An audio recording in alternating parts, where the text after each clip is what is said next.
হুজুরকে দিয়েছেন গোটা ভারতবর্ষের জন্য সৌভাগ্যের চাবিকাঠি তিনি।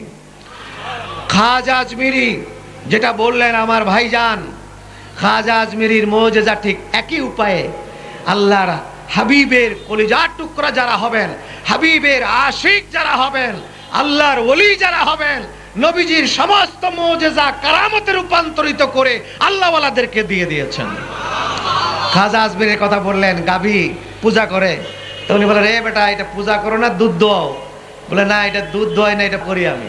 গাভী পূজা করে, বলে এটা দুধ হয় কতটুকু? বলে এটা দুধ দোয়াই না, তো দুধ হবে কি করে? এটা দুধ হয় না কোনোদিন, এটাকে পূজা করি।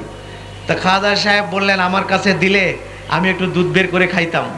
তো উনি বলে, এটা কোনোদিন সম্ভব নয়, হিন্দু ঠাকুর পূজা করে, এটা সম্ভব নয়, দুধ বের হয় না কোনো সময়।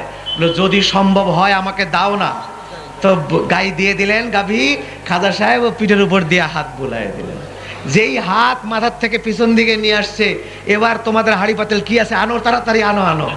খাজা সাহেব দুধ দোয়াইয়া সবাইকে খাওয়াই দিলেন, ওই হিন্দু ঠাকুরকেও খাওয়াই দিলেন, খা।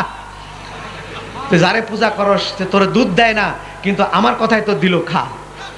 এখন হিন্দু তো ঠায় বেকুব হয়ে গেছে, এখন কি করব?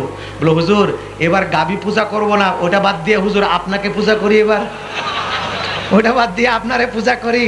খাজা সাহেব জবাব দিচ্ছেন, আরে বেউকুফ, আমাকেও পূজা করা লাগবে না, গাভীকেও পূজা করা লাগবে না, আমি যার পূজা করি তার পূজা করি।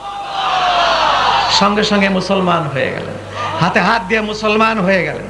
খাজা সাহেব হেঁটে যাচ্ছেন, মূর্তির একটা না 12টা হাত। ওটা কি মন্দির বলে? সোমনাথ। সোমনাথ মন্দিরের 12 হাত মূর্তির, 12 হাত মূর্তি। হাত তুলে সকালবেলা উলু দেয়, আবার হাত নামায়। খাজা সাহেব কয়, আরে বাবা এইটা কি? এদিকে হাত তুলেও আবার নামায়ও, ব্যাপার কি? শেষ পর্যন্ত